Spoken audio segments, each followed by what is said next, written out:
Jenny Allen.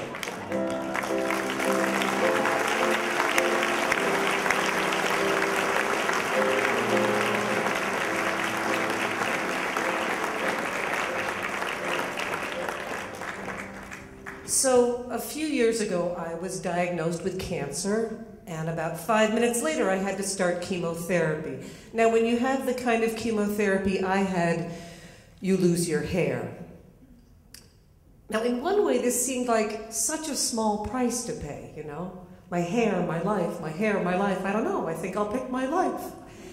And I was kind of hoping that after my hair fell out and grew back, I'd get better hair.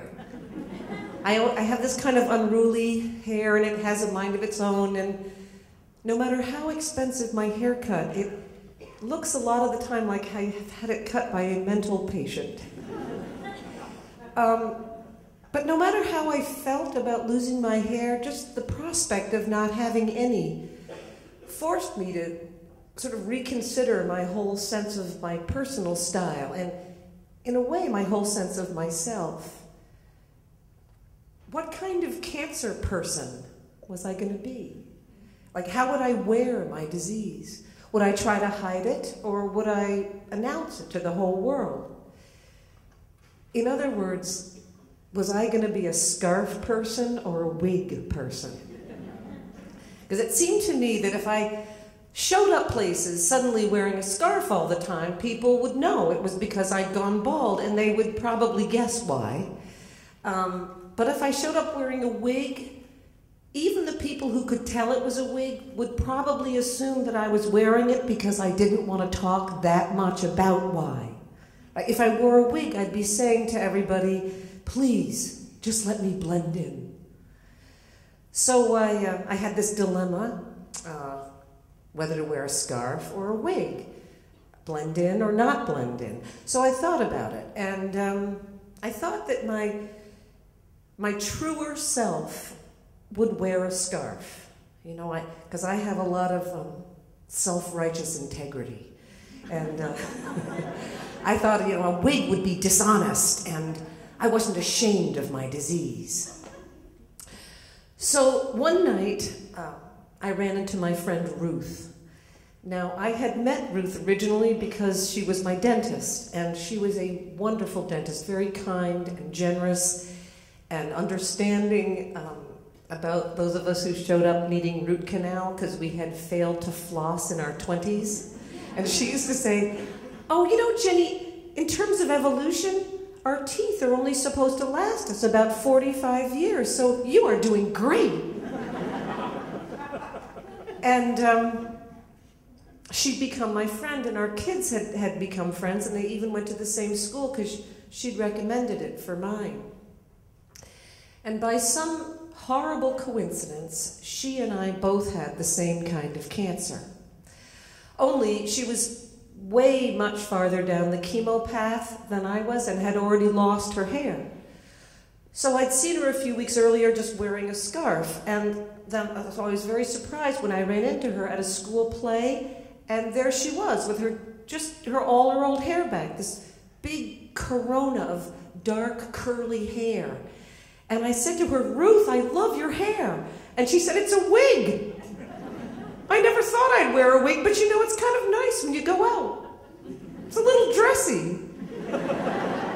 It's kind of creepy, but it's dressy. And I looked at her head, and I could tell that it was a wig if I looked really closely, but I thought, it looks very nice. And I thought, well, if Ruth can feel good in a wig, then maybe I could too.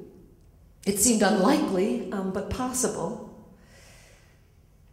So I thought about it, and I thought, maybe I should just, you know, consider it. Just consider wearing a wig. So then Ruth said to me, you know, Jenny, you should get one. Medical insurance pays for the whole thing. And this seemed so bizarre as to be almost unbelievable and really reason enough to get a wig. And I love free things, you know, particularly when my insurance company pays for them. And And I found out that wigs cost like hundreds and hundreds of dollars, so this seemed like the ultimate freebie. You know, it was like great swag, even if it was cancer swag.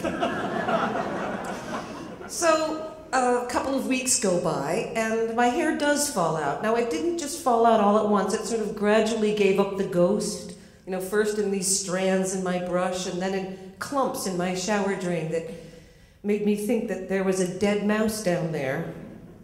And every time I looked in the mirror, my baldness told me how sick I was, even in spite of all this optimism and cheerfulness that I was sort of summoning.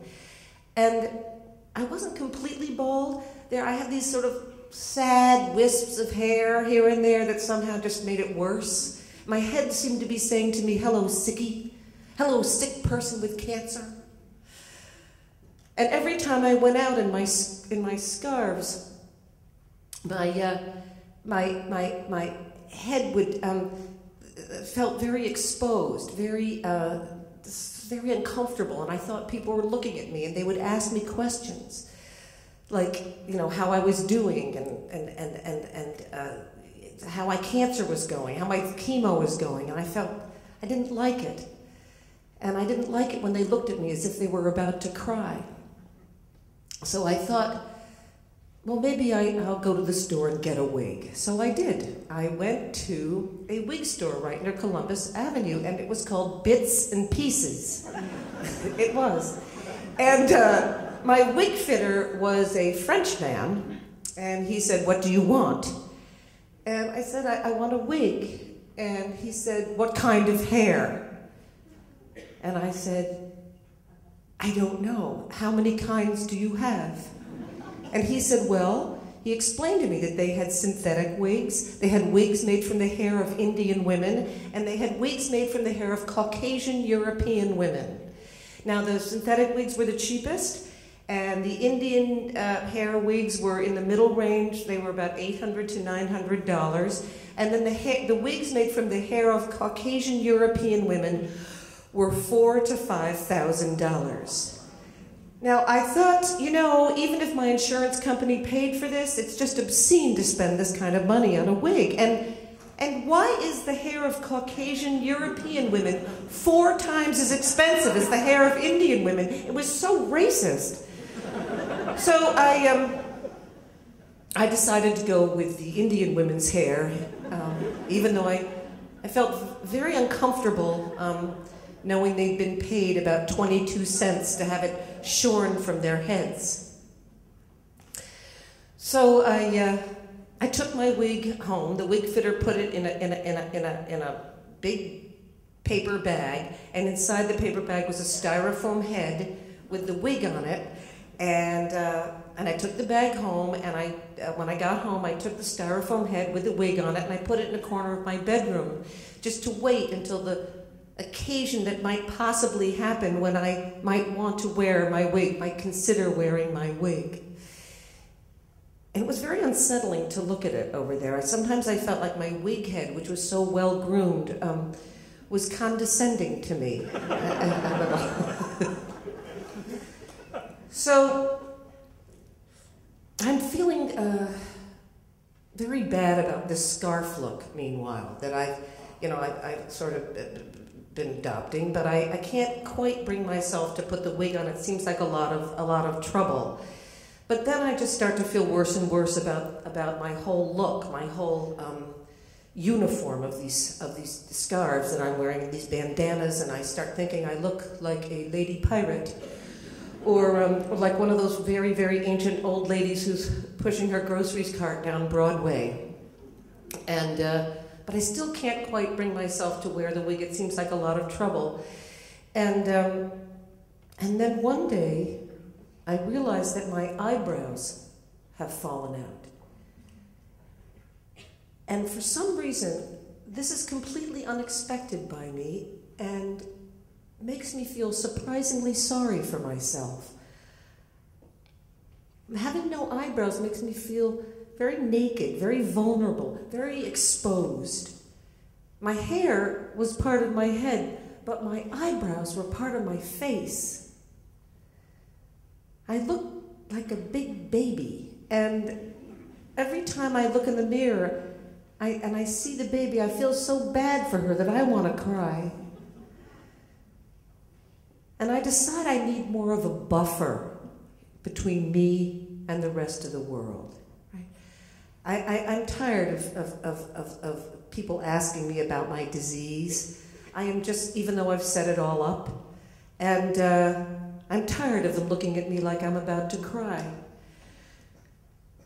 I'm ready for my wig.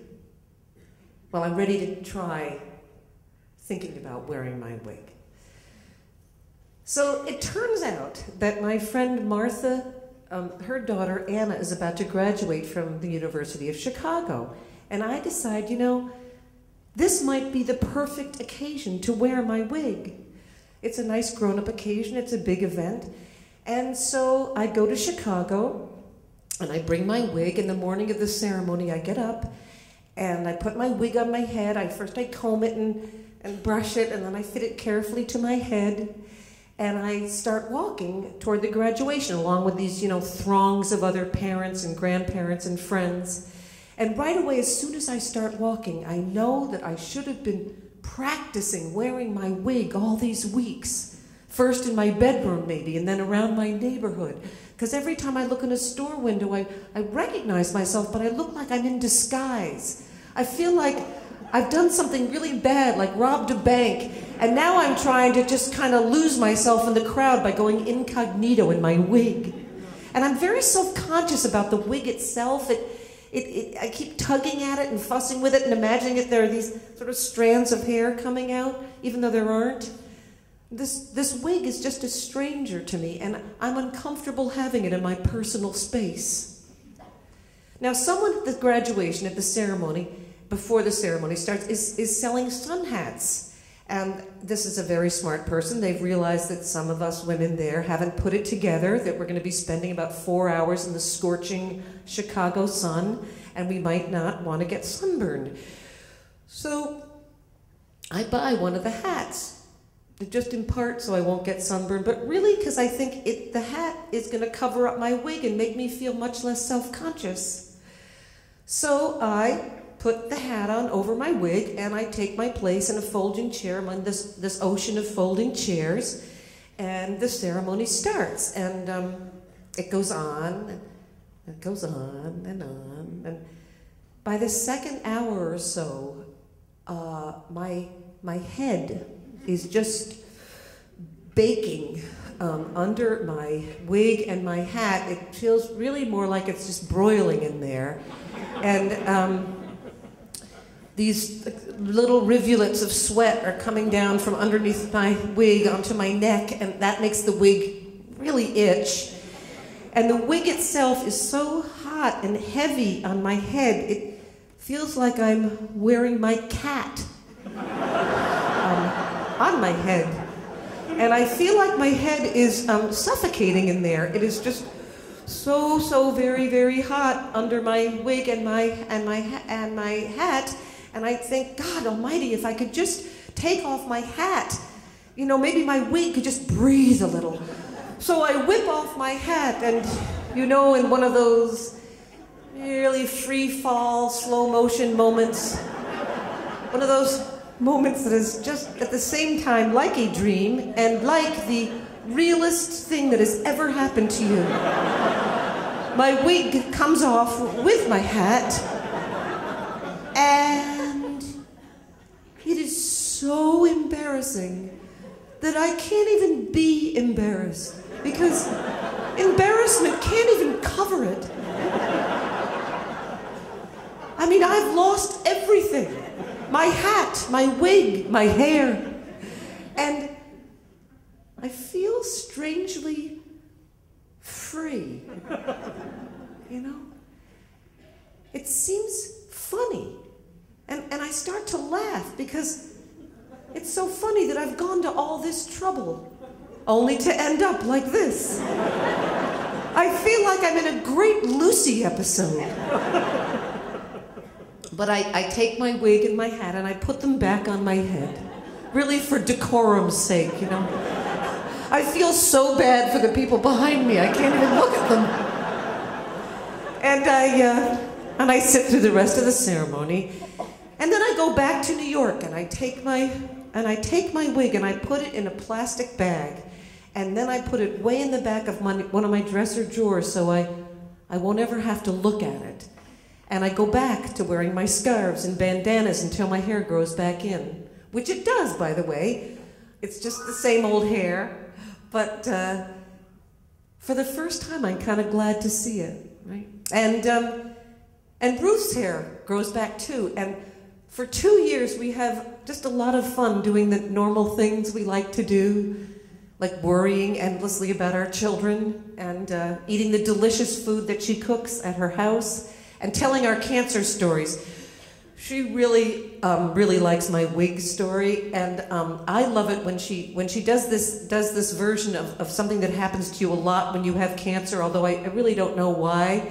And it's when people come up to you and tell you an inspiring story of their aunt or their grandmother who had terrible cancer, and then it went into remission, and she went out and got her PhD, or she took up parasailing, and she had a whole new life. And at the end of these stories, you always ask the people, how's she doing? And they always say, oh, she died.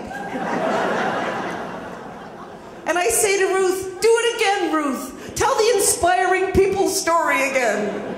We crack each other up with our stories. And then Ruth's cancer comes back. And after a long time, she dies. And I miss her so much. And in the light of this loss and other losses, you know, one of my editors dies. Women I meet in various doctors' waiting rooms die. Getting rid of my wig seems so cocky. You know, who am I to say that I'm done with my disease, right? Who am I to say that there's never going to be an occasion where I might consider wearing that wig again? And then I read one of those very bossy magazine articles about how to declutter your closet, and how you must ask yourself realistically if you are ever going to wear that bridesmaid's dress again or that pair of culottes. And if you answer no, you have to throw it away. And I think to myself, realistically, I might need chemo drugs again, and I might lose my hair again. But I would never, ever wear that stupid wig again. Better to go back to the stupid scarves, you know, better to let people ask me questions, better to let people look at me like they're about to cry, better to let the other women out there walking around with no hair see that I'm one of them. So I threw it away.